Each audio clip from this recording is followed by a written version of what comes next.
di dietro. Te sta a guardare i ritagli, Questa è stata veramente una bella gara. Bei ricordi, mi manca la pista. Però fra poco torniamo perché c'è il Kyosho Meeting. Ma che ha fatto sta macchina, Daniele? Diciamo che è un po' timida. Timida cara, questa faccia Oh!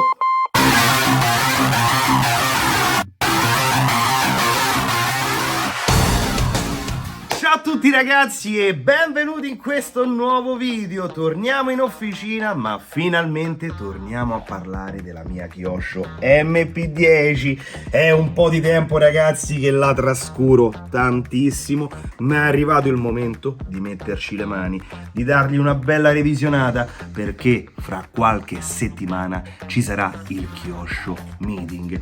È inutile ragazzi che ve lo dico, ma non potete mancare, perché sarà un evento unico a cui parteciperà tutto il team Kyosho Italia, tutto il team Kyosho Europa, tantissimi ospiti speciali e soprattutto dovete venire a provare il nuovo tracciato Nitro RC Roma, che si è allungato di brutto ed è diventato anche molto più difficile, e proprio per questo motivo che dobbiamo lavorare duramente su questa MP10 che praticamente, come potete vedere, è rimasta sporca, così come l'ultima volta che, non dico l'ho provata perché sono andato a fare una gara così d'amblè, il fagiolo mi ha detto c'è una gara lì, andiamo al volo, l'abbiamo portata a termine con una bella geometria variabile all'anteriore. Purtroppo si è svidata una vite del tirante della convergenza e quindi abbiamo terminato l'ultimo giro con una ruota libera, però l'abbiamo portata a termine perché l'importante è o vincere o tagliare il traguardo, e in quel caso un obiettivo l'abbiamo portato a casa, ma da lì è rimasta sporca. Dobbiamo andare a smontare il motore, dobbiamo rifare completamente la macchina. E questo video a cosa serve? Beh ragazzi, per chi non è mai venuto a girare sul tracciato Nitro RC Roma, voglio permettermi di darvi qualche piccolo consiglio, specialmente per quanto riguarda il setup, in modo tale che avrete un buon setup di partenza. E se avete deciso di venire al Kyosho Meeting, lo sapete cosa dovete fare ragazzi? Andare sul nostro sito www.dpmodellismo.it, compilare il form per la registrazione all'evento e iscrivervi. Le iscrizioni chiuderanno il 19 maggio, ma vi chiedo cortesemente di anticipare in modo tale da poterci organizzare al meglio, perché questo evento non è fatto per DP Modellismo, per Kyosho, per Nitro RC Roma. Questo evento è fatto per voi, quindi se ci date la possibilità vi garantiremo il massimo del divertimento. Per chi di voi non è mai venuto a Nitro RC Roma, come punto di partenza, se avete una Kyosho MP10, vi do questi consigli. Per quanto riguarda i differenziali ragazzi, fino ad oggi ho provato i differenziali standard, quindi quelli con cassa normale, né cassa piccola sul centrale, né quelli con ingranaggi in acciaio, quelli nuovi che possiamo trovare all'interno della Kyosho MP10 TK3, la nuovissima,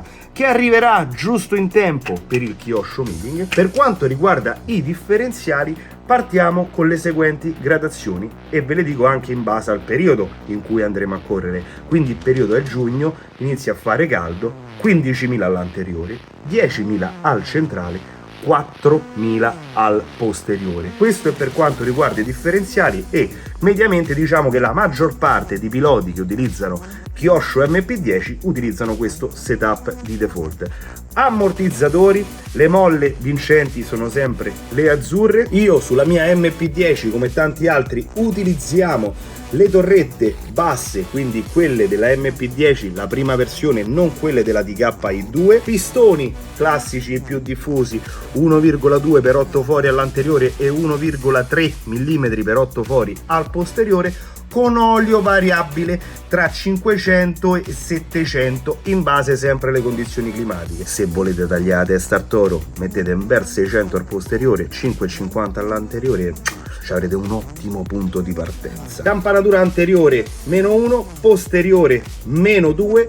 Io mi sono sempre trovato bene con la convergenza posteriore, in questo caso adesso è 3 gradi, ma io utilizzo sempre la convergenza da 2,5, o montando un piccolo upgrade di un altro brand, con l'uscita della DK3 ce lo permette anche Kyosho, andavo a montare la convergenza a 2 gradi al posteriore, perché la parte vecchia del tracciato vecchio è molto tecnico e la macchina deve essere veramente iper reattiva, iper veloce nei cambi di curva. Carreggiata posteriore completamente larga, io vi sto dicendo il setup in base a quello che vedo perché sono talmente tante le cose che magari mi sfuggono. Posizione degli eccentrici dei fuselli posteriori, semplicissima ragazzi, foro rivolto verso l'alto e verso l'interno. Abbiamo l'inclinazione dei bracci posteriori completamente riportata verso l'alto, quindi più inclinazione possibile.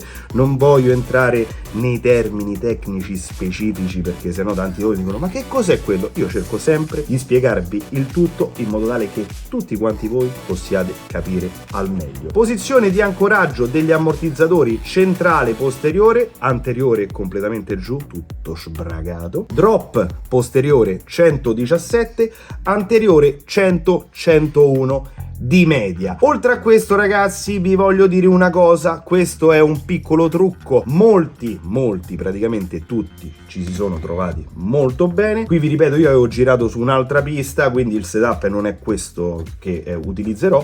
Comunque sia, i recuperi molto importante, abbiamo trovato molto vantaggio portando, per quanto riguarda il posteriore, vedete l'ancoraggio qui sulla torretta, non verso l'interno ma verso l'esterno, rimanendo invariato l'attacco, l'ancoraggio del tirante della campanatura tutto esterno per quanto riguarda il posteriore. Torniamo a parlare dell'asse anteriore. Come vi dicevo, ancoraggio degli ammortizzatori completamente giù, drop tra 100 e 101, anche qui diamo più inclinazione possibile ai bracci, C da 17.5, queste non si discutono. Posizione dell'Ackermann, io mi trovo molto bene con una posizione abbastanza intermedia perché abbiamo la piastrina rivolta verso l'anteriore con l'ancoraggio del tirante della convergenza al penultimo foro. Convergenza ragazzi, io vado a regolare il tirante a 31 mm, quindi campanatura ve l'ho detta, convergenza non l'ho detta, quello che vi ho detto. Oddio, e cos'è che manca? Ah, il recupero anteriore, anche lì trucchetto come dicevo per quanto riguarda il posteriore. Anche qui andiamo a spostare l'ancoraggio verso l'esterno della torretta e manteniamo la posizione originale di ancoraggio sulla C. Io vi dico provatelo, molti di voi io so che non l'hanno mai provato perché